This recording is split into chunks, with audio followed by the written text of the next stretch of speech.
শ্রাবণ মাস, পুণ্যার্থীদের একতা হয়ে ভিড়, কিন্তু সেই হোটেলের কোনো সেফটি নেই, বাজলো না কোনো ফায়ার অ্যালার্মও। এই বিষয়ে কিন্তু চোখ রাখুন কলকাতা টিভির পর্যায়ে। আমি আছি পূজালি আপনাদের সঙ্গে।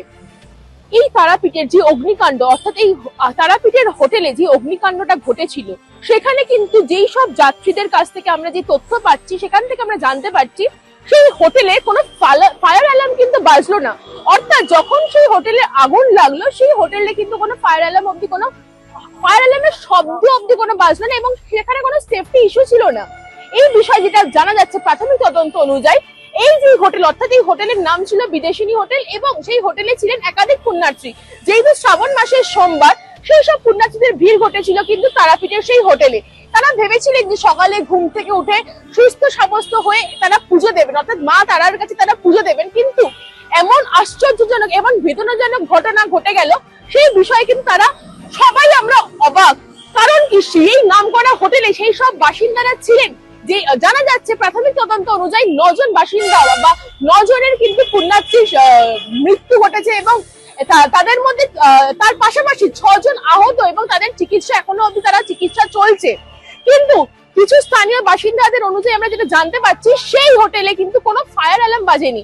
অর্থাৎ যখন সেখানে আগুন লাগে বা শর্ট সার্কিটের ফলে যেই ফলস সিলিং এর মাধ্যম দিয়ে যেখানে আগুনটা লাগে এবং সেখানে যে এক্সিট পোলটা ছিল, অর্থাৎ যেখান দিয়ে ফায়ার কোনো বিপজ্জনক কেস হলে ফায়ার এক্সিট পোর্শন, সেখানেও কিন্তু তালা ঝুলছিল বলে জানা যাচ্ছে। এবং যেই সব যাত্রীরা সেই হোটেলের মধ্যে প্রেজেন্ট ছিল, সেই সব যাত্রীরা কিন্তু জানিয়েছেন যে কেউ জানলা দিয়ে ঝাঁপ মারার চেষ্টা করেছেন বা কেউ পুকুরে ঝাঁপ মেরে নিজেকে বাঁচানোর চেষ্টা করেছেন। এবং একটার সাথে সাথে আরেকটা বিষয়, কিছু যাত্রীরা বাথরুমে ঢুকে কিন্তু শাওয়ার চালিয়ে তাদেরকে মানে তারা নিজেদের ভয়েতে কিভাবে নিজেদের প্রাণ বাঁচাবেন সেই কিন্তু পরিকল্পনা করছিলেন।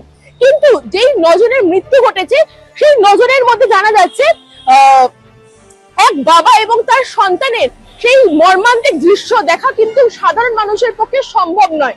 এবং সেখান থেকে আমরা জানতে পারছি তদন্ত অনুযায়ী 9 সদস্যের বিশেষ টিম এবং দুর্গাপুর থেকে এসেছিলেন ফরেন্সিক দলও।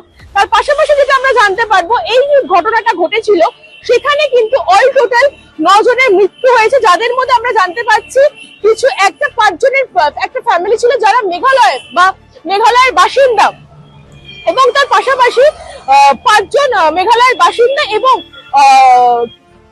আলিপুরদুয়ারের কমল রায়, অমিত পাল এবং সুধীর সাহাও কিন্তু সেই ঘটনায় বা তারাপীঠ কাণ্ডে কিন্তু তার মৃত্যু ঘটেছে। এবং তার পাশাপাশি 5 জন যারা সেই ফ্যামিলি মেম্বার্সরা যারা তারাপীঠে দর্শন করতে এসেছিলেন মা তারাকে, সেখানেও কিন্তু তাদের মৃত্যু ঘটেছে বলে আমরা জানতে পেরেছি।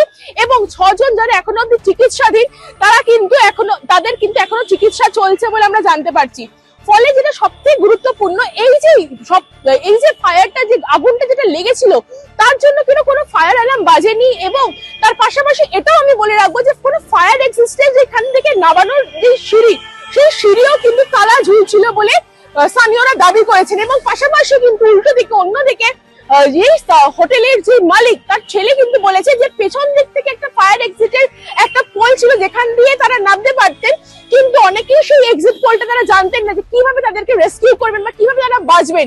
এর ফলেই কিন্তু মৃত্যু ঘটেছে। এবং সেই ধোঁয়ার মধ্যে যখন তারা আটকে ছিলেন এবং সেই ধোঁয়া যখন একাধিক জায়গায় যখন ছড়িয়ে যায়, কিভাবে তারা নিজেদেরকে বাঁচাবেন বা কিভাবে তারা নিজেদেরকে রক্ষা করবেন, তারা যখন হদিশ পায়নি, তারা কঠোর চেষ্টা করেছিলেন নিজেদেরকে বাঁচানোর, কিন্তু তার ফলেও সেই ধোঁয়া যখন ছড়িয়ে যায়, সেখান থেকে কিন্তু তাদের মৃত্যু ঘটেছে। অর্থাৎ 9 জনের কিন্তু মৃত্যু ঘটেছে ধোঁয়া থেকেই। এই তারাপীঠের যে হোটেলে আগুন লাগে, সেখান থেকেই কিন্তু মৃত্যু হয়েছে 9 জনের। এবং পাশাপাশি আমরা জানতে পারছি 6 জন গুরুতর লেভেলের আহত এবং তাদের কিন্তু এখনো অবধি তারা চিকিৎসাধীন। এই পর্যন্তই আজ। বাদবাকি আপডেট জানতে চোখ রাখুন কলকাতা টিভির পর্দায়, রাত দিন 7 দিন।